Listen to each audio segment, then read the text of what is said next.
शबनम उत्तर प्रदेश के रामपुर जिला जेल में बंद एक कैदी जो आजाद भारत में फांसी की सजा पाने वाली पहली महिला हो सकती है।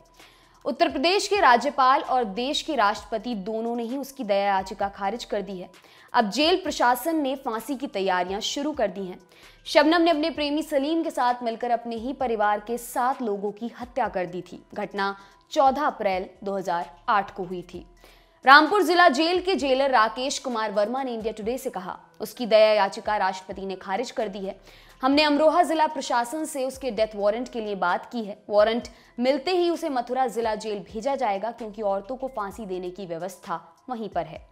इंडिया टुडे की रिपोर्ट के मुताबिक पूरे देश में केवल मथुरा जेल में महिला कैदियों की फांसी पर चढ़ाने की व्यवस्था है। लेकिन शबनम है कौन और उसका अपराध क्या है?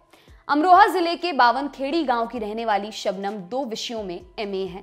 पढ़ाई पूरी होने के बाद शबनम गांव के ही प्राथमिक स्कूल में पढ़ाने जाती थी। शबनम के घर में ही लकड़ी की कटाई का एक वर्कशॉप था। वहां काम करने वाले सलीम को शबनम पसंद करने लगी। सलीम 8वीं पास है। इस पूरी घटना के बारे में इस मामले के इन्वेस्टिगेटिंग ऑफिसर रहे आरपी गुप्ता ने डिटेल में आज तक से बात की। शबनम ने अपने घर वालों से कहा कि मैं सलीम से प्यार करती हूँ, शादी इसी से करूँगी।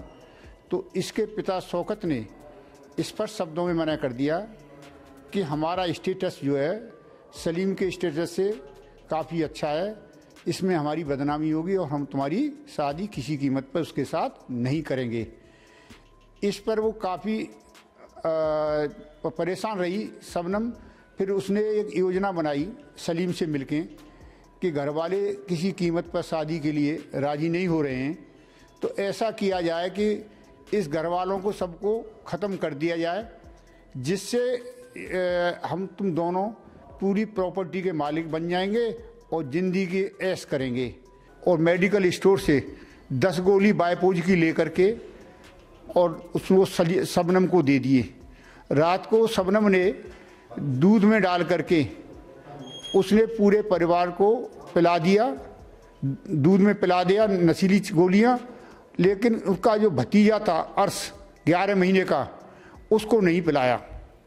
इसके बाद शबनम ने क्या किया कि शबनम ने उसको सलीम को बुलाया और बुला करके शबनम ने खुद उसके सभी मृतकों के सिर पकड़े और सलीम ने कुल्हाड़ी से सभी 6 लोगों के गला काट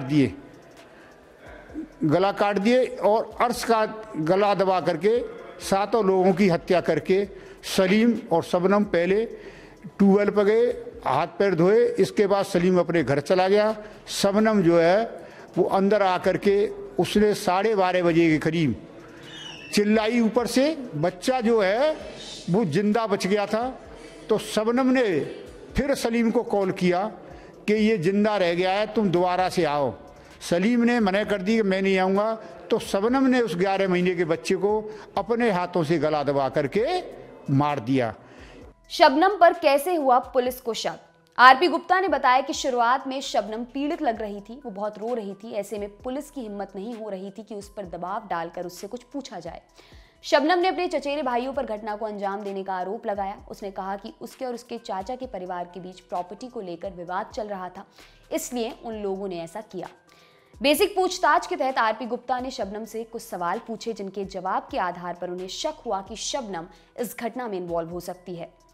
आरोपी घर में कैसे घुसे? इस पर शबनम ने कहा कि वो दीवार के सहारे घुसे, जबकि दीवार पर किसी के चढ़ने के कोई निशान नहीं थे। हमला करने वाले किधर से भागे? जवाब में शबनम ने कहा कि जीने से। हालांकि जीने से भागते तो दरवाजा खुला मिलता, लेकिन दरवाजा अंदर से बंद था। घटना के वक्त कहाँ थी? शबनम ने बताया कि उसे गर्मी लग रही थी, वो ऊपर गई थी, जबकि उसके घर बिजली थी, इन्वर्टर भी था। ऐसे में उसे ही क्यों गर्मी लग रही थी? इस पर शबनम कुछ बोल नहीं पाई थी।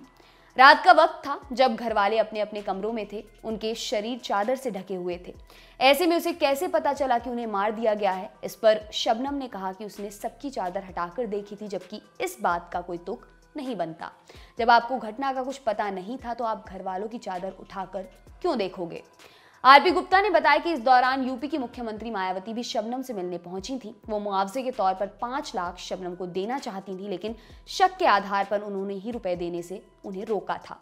अब तक पुलिस को सलीम के रोल के बारे में मालूम नहीं था। इस बीच एक मुखबिर ने सलीम को लेकर जानकारी दी। सलीम को गजरौला से पकड़ा गया और शुरुआती पूछताछ में ही उसने सारी बात बता दी। उसने हत्या की बात स्वीकारी। इसके बाद शबनम से कड़ाई से पूछताछ की गई, तब उसने भी अपना गुनाह कबूल कर लिया। इसके बाद नशीली दवा के रैपर शबनम के घर से, हत्या में इस्तेमाल हुई कुल्हाड़ी तालाब से और खून से सने कपड़े सलीम के घर से बरामद किए गए। इस मामले में साल 2015 में सुप्रीम कोर्ट ने दोनों को सजाए मौत देने के इलाहाबाद हाई कोर्ट के फैसले को बरकरार रखा। दया याचिका खारिज होने के बाद अब उन्हें कभी भी फांसी दी जा सकती है। बता दें कि सलीम इस वक्त आगरा जेल में बंद है। पवन जल्लाद दे सकते हैं फांसी।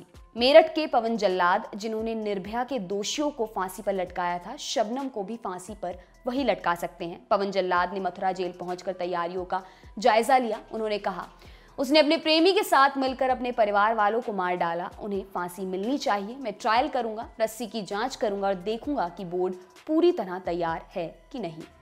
दूसरी तरफ इंडिया टुडे ने शबनम के चाचा सत्तार अली से बात की। उन्होंने कहा कि उसने अपने ही परिवार के 7 लोगों को बेरहमी से मार दिया। उसे फांसी मिलनी ही चाहिए।